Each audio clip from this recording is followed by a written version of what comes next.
What's up, YouTubers? Today we're going to talk about the TH Bladecraft XL Camp Knife. This is a custom, and in fact, Tyler Holman of TH Bladecraft is a designer and bladesmith who makes customs. Truly, he's really kind of an artist who also is, an excellent bladesmith. You can see the craftsmanship behind his work here. This knife does have a wet form leather sheath here. Works well, right hand only carry. You're not going to want to hold this upside down. The knife's just too heavy with that. So I will go ahead and put the sheath aside for a second here, and let's talk about this a little bit.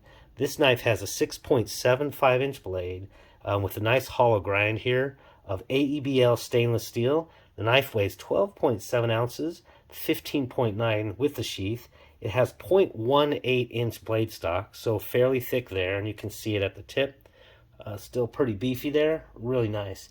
It is a custom. I got this one for $250 US. So, I thought that was a very fair price. This particular one has a stabilized blue dyed ash wood, and what I believe to be 2 micarta pins there, kind of pinning it together. Of course, it's going to be epoxied and so forth. But yeah, a very beautiful and yet functional camp knife. You know what? Let's talk about some comparisons or alternatives. For myself, the knife that I had used forever basically is a K-Bar Becker BK7. That's a little bit longer blade than this one. That one was, I think, that was, I forgot, just over 7 inches. Obviously, it's a little bit more with this one being 6.75 inch.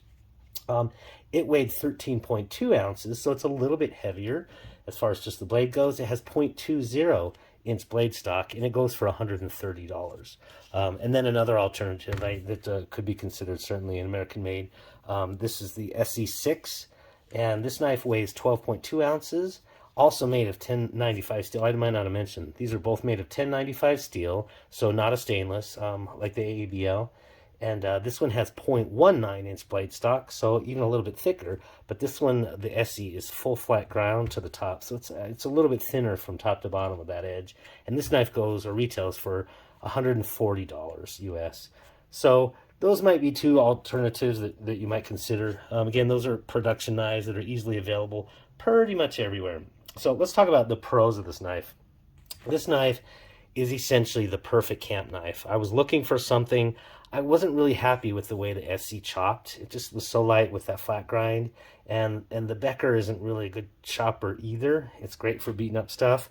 But I wanted one that just met the camp knife, which for me had the heavy weight. This is perfect, at that 12.7 ounces. I love the stainlessness of this versus the 1095. I can kind of leave it around if it gets rain. It rains a lot when you're camping.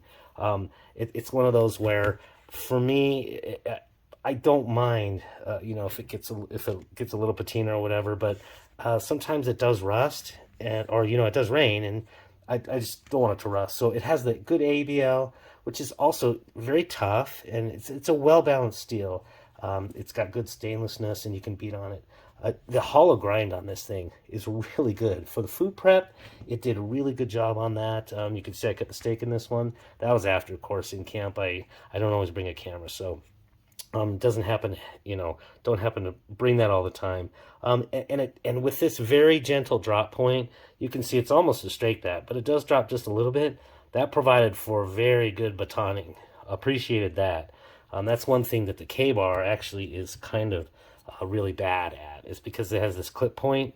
When you're batoning wood with this one, which I did obviously for many years, it just doesn't do so well with splitting wood and that sort of thing. So this can do everything you need. It can chop, it can cut. If I had to do some finer woodwork, I could. A little bit big and certainly a tall blade, more than I would prefer, but I could certainly do it there. And it has a nice, comfortable palm swell there for handling that if you need to hold it for quite a while. So literally, this is probably the definition of a perfect camp knife. The ricasso and guard here, you'll notice, I like the fact that he ground down that ricasso. So I have many, probably years or lifetimes of sharpening that I'll be able to sharpen that thing down without that getting in the way and causing a smile. It'll just make for really easy field sharpening too. You can just drag a stone straight across there, bring an Arkansas stone. It's just a lot easier not running into that, and you don't have to worry about a choil either. So this knife, and it doesn't sacrifice that safety of the guard there. So This one, being a really tall blade, provides that capability, and I just love that. That's just an extra thought. Could have easily, left that off there, but I actually really appreciate it, and that was obviously by intent. So that is a fantastic thing. Oh, my first fantastic. And then the last thing I will say is the heat treat on this was very, very good. I can't. Oh no, there it is. Yeah, I will say it shared time splitting wood and so forth with this Bark River, Bravo 1 light, and I did take a couple chips on this edge. They won't show up so well in here, but this one I think will. This Bark River, just it really did very poorly. Took all sorts of bending on that. Yeah, you can see where it actually some serious divots, and I just was really unhappy with the 3V steel of that one, and this one did better. So yeah, this one, it was as tough as and performed a lot better than 3V steel from Bark River, and that's a $300 knife itself. So nothing super wrong with that. I just was a little bit more disappointed. I think the heat treat on this was excellent. So those are all really just super positives about this. And then the last thing is, this is just kind of a one of a kind. When you do get a custom, of course, it's tough to like review it and say, yeah, go get one of these. Well, you might not necessarily be able to, but you could possibly commission, Tyler for one of these, and just say, hey, I saw this on this channel. I'm going to let him know about this review, and you might be able to get something pretty darn similar. So I don't know if the price and that sort of thing would change, or otherwise it depends on materials and all the rest. But it was just having kind of a one of a kind is a cool thing, and I thought it was very fair priced. As far as the cons go, for myself, the swell here, the palm swell, I just would have rather be a little bit further back. So if you take a look at that as I roll that around, it's a little bit further forward. And so when I was in the chopping motion like this, like a hammer grip, it was just a little bit more forward than I would like. I would rather be back a little bit, but as soon as I move back, where that swell is kind of in between those two fingers. So it's not necessarily the most comfortable for the chopping. But when I found out when I was actually cutting with this, stuff like that, the swell was perfect. So as a camp knife for cutting, the swell is excellent right there. But just again, for me, maybe that's just a preference. I would rather have just probably had that palm swell a little bit behind. And again, that might be something if you went in full custom and had to make something for you, you could probably say, hey, I'd like this palm swell in the middle of this instead of, up there. So not a huge deal. And then, of course, the last thing is just this particular sheath is only right-hand carry, which I wouldn't expect much different with it being a leather. With some of those other ones, like, let me show the SC is fully reversible, where you can go ahead and just remount these on the other side. So you can carry it on your left hip if you want, or you're left-handed. And likewise, the K-bar as well just can be turned in on this sheath, and you can carry that on your left-hand side.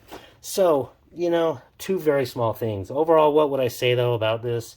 TH Bladecraft is an incredible artist who makes amazingly functional knives, and you really probably might want to, but do want to consider him if you're in the mood for kind of stepping to that next level of fixed blade.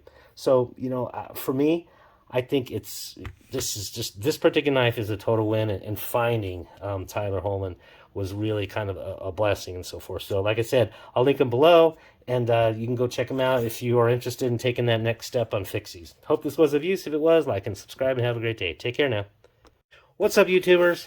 Today we're going to talk about what are we going to talk about?